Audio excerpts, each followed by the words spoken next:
പത്തനംതിട്ടയിലെ നഴ്സിംഗ് വിദ്യാർത്ഥിനി അമ്മു സജീവന്റെ മരണത്തിൽ ചുട്ടിപ്പാറ നഴ്സിംഗ് കോളേജ് മുൻ principal Abdul Salam, vice principal Saji Joseph എന്നിവരെ സസ്പെൻഡ് ചെയ്തു. ആരോഗ്യ സർവകലാശാല അന്വേഷണ സമിതിയുടെ പരിശോധനയുടെ അടിസ്ഥാനത്തിലാണ് നടപടി.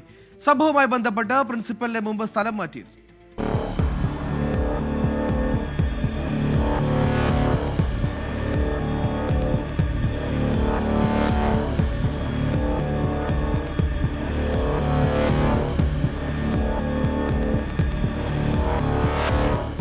ചുട്ടിപ്പാറ നഴ്സിംഗ് കോളേജ് വിദ്യാർത്ഥി അമ്മു സജീവന്റെ മരണത്തിൽ പ്രിൻസിപ്പലിനടക്കം ഉത്തരവാദിത്തമുണ്ടെന്ന് കുടുംബം ആരോപിച്ചിരുന്നു.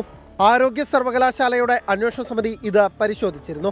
സമിതി റിപ്പോർട്ടിന്റെ അടിസ്ഥാനത്തിലാണ് പ്രിൻസിപ്പലായിരുന്ന Abdul Salam, vice principal Saji Joseph എന്നിവരെ സർവകലാശാല ഇപ്പോൾ സസ്പെൻഡ് ചെയ്തത്. നേരത്തെ പ്രിൻസിപ്പലിനെ ചുട്ടിപ്പാറ നഴ്സിംഗ് കോളേജിൽ നിന്ന് സ്ഥലം മാറ്റിയിരുന്നു.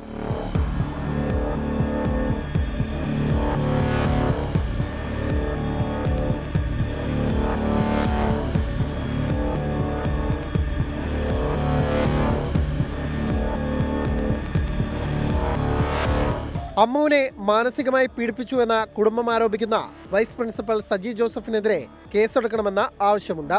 വൈസ് പ്രിൻസിപ്പലിനെ പ്രതി ചേർക്കാൻ ആവശ്യമായ തെളിവുകൾ പരിശോധിച്ചു വരികയാണെന്നാണ് അന്വേഷണ ചുമതലയുള്ള പത്തനംതിട്ട ഡിവൈഎസ്പി നന്ദകുമാറിന്റെ പ്രതികരണം. 24 പത്തനംതിട്ട.